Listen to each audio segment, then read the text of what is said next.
16,900 shillings. We also commend the President for the bold decision to reduce public university fees by between 15 and 40%. These two decisions, which came within the span of 1 week, signify the President's renewed willingness to listen to Kenyans and address the challenges they face. We urge the Kenyans, including political leaders across the earth, to embrace these initiatives and support the President in finding solutions to the many protracted challenges the country faces. As a union, we urge the President to courageously confront the mistakes that have been made in the education policy making. We demand immediate decisions on the following key issues for the education sector. 1, immediately provide the Teacher Service Commission with the requisite budget for the promotion of the 130,000 teachers who had stagnated in service as at the just ended financial year. Despite modest gains in the new CBA, these teachers have been neglected for years, resulting in their low morale.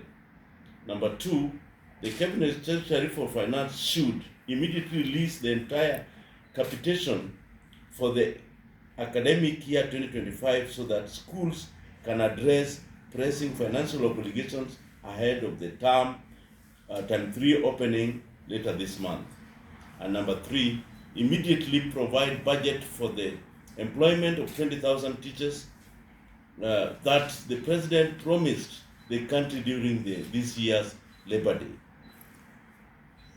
Data from the TSC currently indicates that Kenya has a teacher deficit of 660,000. With the crisis greater at junior secondary school level, studies have also shown that JSS students are not receiving the instructions they need in accordance with their curriculum, demand, and requirements. This is despite the fact that nearly 300,000 teachers qualified are unemployed. Many of these teachers are resorting to manual jobs both in Kenya and abroad to fend for their families. Those who are lucky enough to land TSC employment do so at an advanced age when they have wasted their youth, denying them opportunities for career growth and proper pension upon retirement.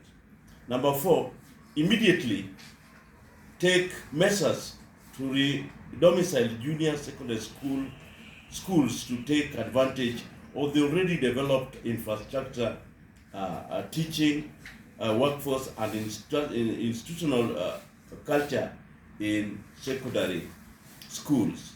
This entails reverting to the original CBC transition plan by Professor Magoa, which recommended that junior secondary schools be domiciled in all public secondary schools and selected private schools with the necessary infrastructure.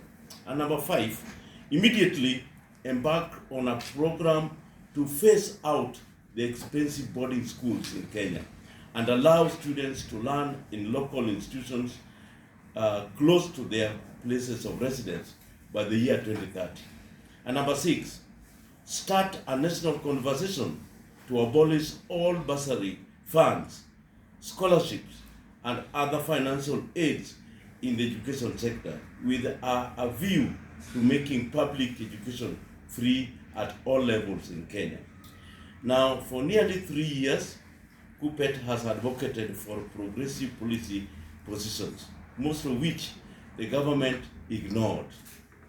We are on record for rejecting the largely misguided report of the Presidential Working Party on Education Reform, which led to some of the challenges the President is now addressing, such as the increase in university fees.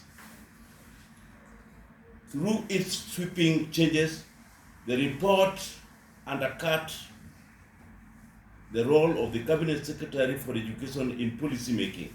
It brought so much damage that only the President can reverse.